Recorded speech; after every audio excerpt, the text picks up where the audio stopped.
वशिष्ठ ने एक बार हरिश्चंद्र से एक यज्ञ कराया है और उस यज्ञ में हरिश्चंद्र ने इस विधि से यज्ञ कराया कि इतना दान दिया कि वशिष्ठ उस दान को ले जा ना सके और उसको जो मिला था, जो समेट सके थे, उसे लेकर स्वर्ग में पहुंचे।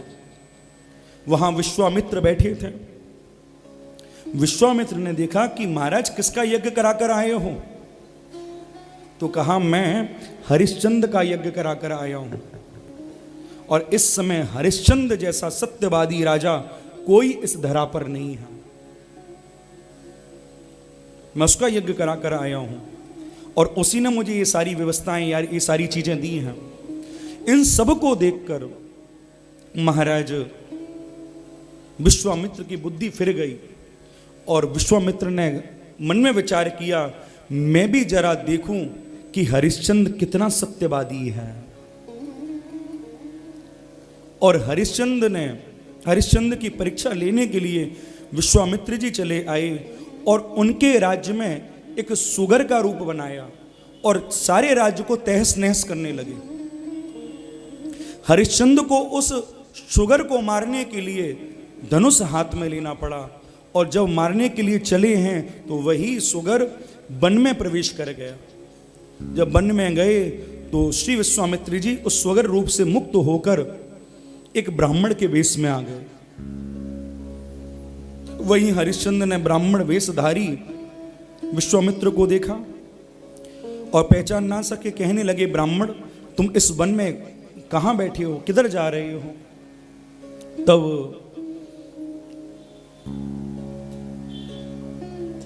वो ब्राह्मण देहधारी, वो ब्राह्मण रूपधारी विश्वामित्र कहने लगे कि मुझे एक पुत्री का विवाह करना है और राजन तुम देखने में राजा लगते हो, तुम मुझे दान दो। हरिश्चंद्र ने सोचा कि एक पुत्री के विवाह में कितना धन खर्च होगा, तो कह दिया कि जो तुम्हारी इच्छा हो वो मांग लो, जो तुम मांगोगे वो हम तुम्हें देंगे, जो तुम्हें मांगना है मांग लो। उस समय जो ब्राह्मण रूप में हैं विश्वामित्र, उन विश्वामित्र ने उनसे उनका संपूर्ण राज्य, जो कुछ भी राज्य में संपदा थी, वो सब एक बार में मांग लिया कि महाराज मुझे कन्यादान में आपका संपूर्ण राज्य, आपकी संपदा, आपकी सारी संपत्ति चाहिए। अब महाराज हरिश्चंद्र तो सत्यवादी है, जो कहा था कि जो तुम मांगना चाहो मांग लो मैं दे दूंगा, अब मांगा सब कुछ है तो अब सब कुछ देना पड़ेगा। तो हरिश्चंद्र ने कहा कि ठीक है, तुम कल आकर अपने राज्य को ले लेना, मैं आपको अपना सारा राज्य दे दूंगा। ब्राह्मण रूप में ही आए और राज्य पर अपना सारा शासन जमा लिया। सारी प्रजा, सारे सैनिक सब उनके हो गए। और उस समय राजा हरिश्चंद्र अपनी पत्नी और पुत्र को लेकर उस राज्य से बाहर निकलता है। ब्राह्मण रूपधारी विश्वामित्र कहने लगे कि महाराज आपने जो संपत्ति मुझे दी है, तो संपत्ति को देने से पहले, कुछ भी चीज देने से पहले संकल्प पर भी दक्षिणा रखी जाती है। तो आप अपने हाथ पर दक्षिणा रखकर भी मुझे दो। तब हरिश्चंद्र ने कहा कि क्या दक्षिणा मैं रखूं? तब उन्होंने 2.5 भार सोने के लिए कहा, यानी 250 किलो सोना, कि आप संकल्प में 250 किलो सोना रखो और मुझे संकल्प करो। अब हरिश्चंद्र के ऊपर विपत्ति आई है। अगर संकल्प पूर्ण नहीं करता है तो हरिश्चंद्र कैसे कहलाएगा? ये संकल्प तो पूर्ण करना पड़ेगा। तब महाराज उस समय काशी में लोगों को बेचा जाता था, लोग बिकते थे। और उस समय यह हरिश्चंद्र अपने पत्नी और पुत्र को लेकर काशी पहुंचा, क्योंकि एक रूप में यह काशी धरती से भी अलग है। वहां पहुंचा, वहां लोगों की बोलियां लग रही थी, लोग बिक रहे थे। पत्नी तारा कहती है कि मैं भी बिक जाती हूं क्योंकि तुम्हारा संकल्प पूर्ण होगा। पत्नी वही श्रेष्ठ है जो किसी भी विधि अपने पति के संकल्प को पूर्ण करे। आज ये मौका ईश्वर ने मुझे दिया है तो मैं बिकने को तैयार हूं। मैं उस बाजार में खड़ी होती हूं, तुम जोर जोर से आवाज लगाना, ये बिकने को तैयार है। हरिश्चंद्र कहने लगे कि तारा, मैं मर जाऊंगा लेकिन ये मुझसे नहीं हो पाएगा। मैं किस भाव से तुझे लेकर आया था, राज घराने में तू जो कालीन से नीचे पांव नहीं रखती थी, मैं तुझे ऐसे बन बन शहर शहर घुमा रहा हूं और आज तू कहती है मैं तुझे बेच दूं, ये मुझसे ना हो पाएगा। विश्वामित्र वहीं पहुंच गए जो ब्राह्मण रूप में है। राजन, तुमने कहा था तुम दान करोगे, लाओ मुझे दान करो। विश्वामित्र कहते हैं दान करो, और उस समय हरिश्चंद्र कहता है कि मुझे कुछ मोहलत दो, मुझे कुछ मोहलत दो। बोले और कितनी मोहलत तू लेगा? बोले कुछ मुझे 2-4 दिन की मोहलत दो, मैं कुछ करता हूं। महाराज, कड़ाके की धूप है, पांव में चप्पल नहीं है। जो राजा था आज बीच बाजार में खड़ा है, रोटी के लिए, उस भोजन के लिए रोहित रोता है, कहता है कि पिताजी मैं भूखा हूं, मुझे कुछ खाने को दो, मुझे कुछ मिल जाए। अब तो तारा पर नहीं रहा गया कि बोले बिक कर भी यदि मेरे पुत्र की भूख मिटे तो मैं बिकने को तैयार हूं, अब तुम विलंब ना करो, मुझे बिकने दो।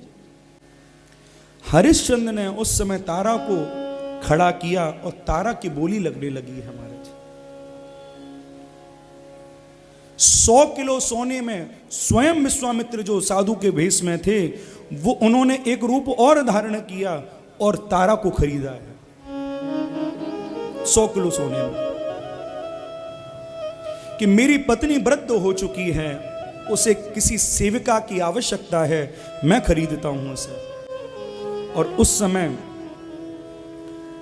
खरीद कर माया रच डाली, एक बूढ़ी डोकरी उसके कक्ष में तारा को भेज दिया।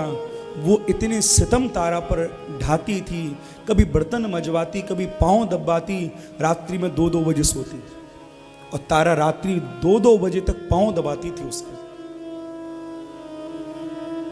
बच्चे के पास बैठकर यदि उसे रोटी खिलानी लगती थी तारा, तो उस समय कहती थी कि इसे तो कभी भी खिला सकती है तू, मुझे नींद आ रही, मेरे पांव दबा।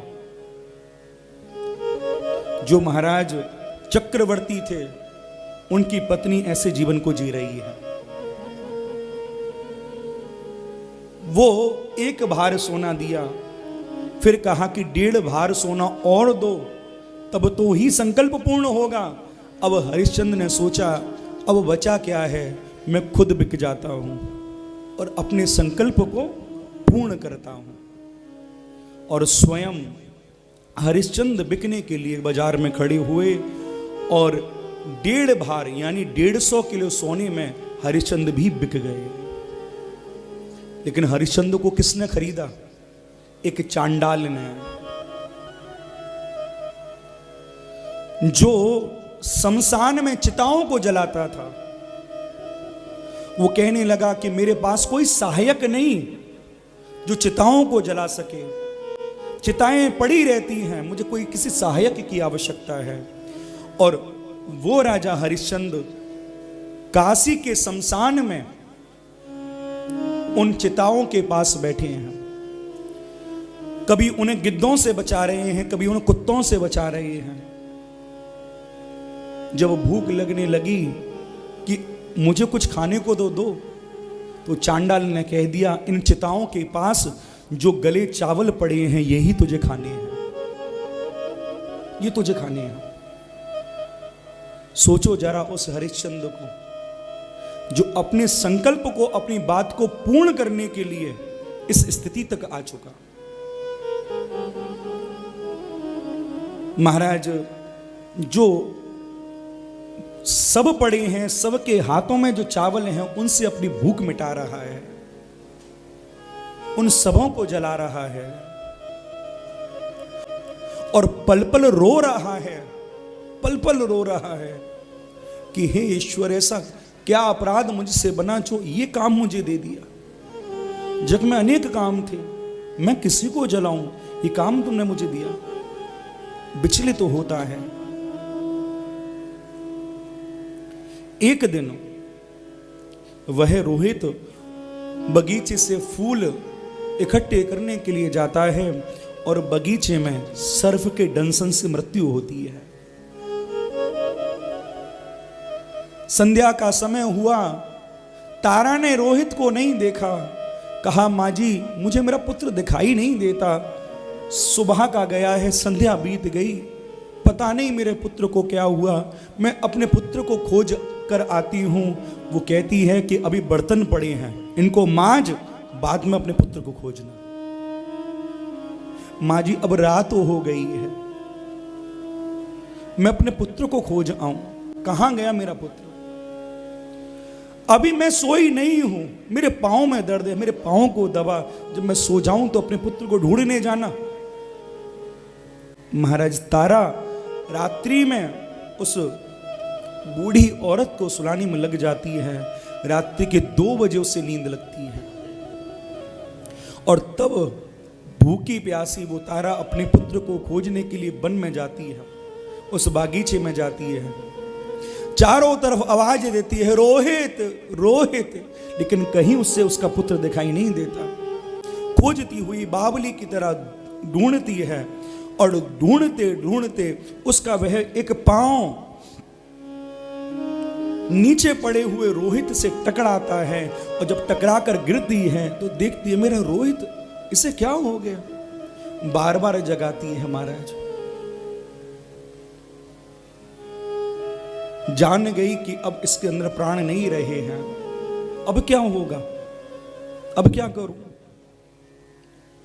उस अर्धरात्रि में अपने पुत्र को अपनी छाती से लगाकर रो रही होती है कि वहीं वो जो चांडाल था उसके द्वारपाल सैनिक इधर उधर खोज रहे होते हैं और वो देख कर कहते हैं कि ये तो कोई चांडाल नहीं है, मरघट से किसी बालक को उठाकर लाई है और एकांत में उसे खा रही है,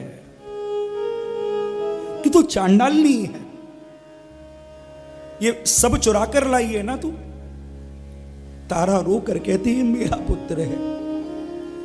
क्या इस दुनिया में कोई ऐसी मां होगी जो अपने पुत्र को खा जाए? ये मेरा पुत्र है। लेकिन विपत्ति के समय महाराज किसी को किसी की बात सच्ची नहीं लगती। सैनिकों को विश्वास नहीं हुआ, तारा को साथ उठाकर ले गए और कहा कि ये इस सब को उठाकर भागी है, इसने चोरी की है, ये चांडाल नहीं है। वो चांडाल कहता है तुम इसे छोड़ दो और इससे कहो कि ये सब को पुनः वहीं ले जाए शमशान में और सब को जलाए। वो उस सब को लेकर आई और उस सब को जब लिटाया तो खोजती है कि कोई है जो यहां सबको जलाता है, कोई है जो सबको जलाता है। इतने वर्षों से सबको जला रहे हैं, राख में धूल में मिट्टी में रहते हैं, हरिश्चंद्र पहचानने में नहीं आए। पूछा कि बहन कौन है ये तेरा? तारा कहती मेरा बेटा है। क्या हुआ ऐसे? किसी सर्प ने इसे डसा है। क्या नाम है इसका? जब कहा रोहित, हरिश्चंद्र के कान खड़े हो गए, कहीं ये मेरा बेटा तो नहीं।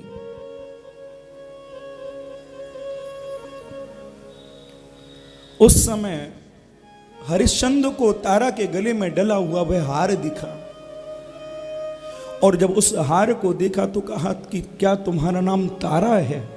बोले हाँ। तुम मुझे कैसे जानते हो? तो कहा मैं हरिश्चंद्र हूं।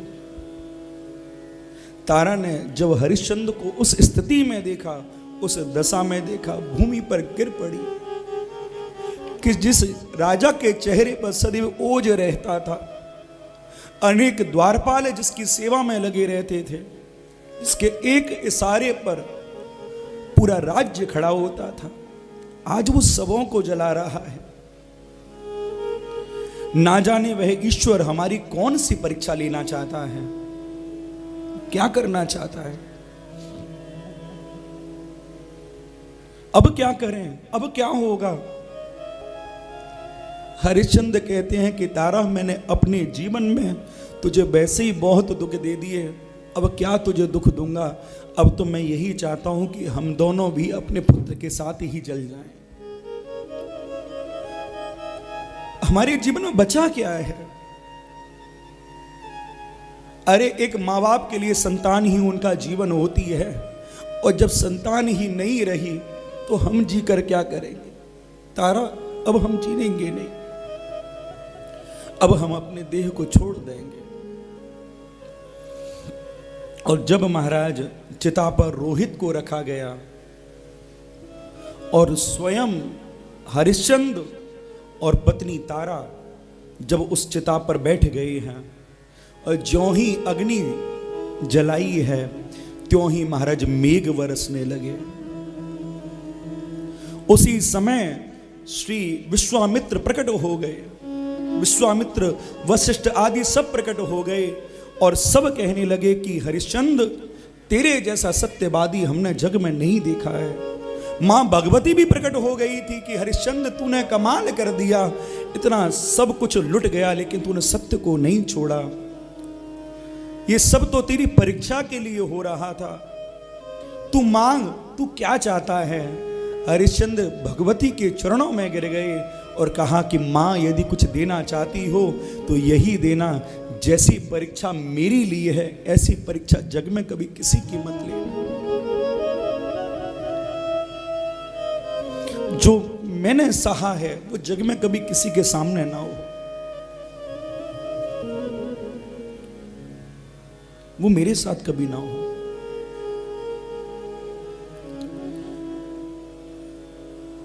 हरिश्चंद्र को हरिश्चंद्र बनने में ये सब गवाना पड़ा, तब वो हरिश्चंद्र बना है। महाराज, ये कथा ऐसे सत्यवादियों से भरी पड़ी है, ये कथा ऐसे सत्यवादियों से भरी पड़ी है, और ये कथा भी उन्हें समझ में आएगी जो उस सत्य की खोज में निकले हैं। जिन्हें झूठा जग अच्छा लगता है उन्हें कथा समझ में नहीं आ सकती, ये आएगी समझ में उसे जो उस सत्य को पाना चाहता है।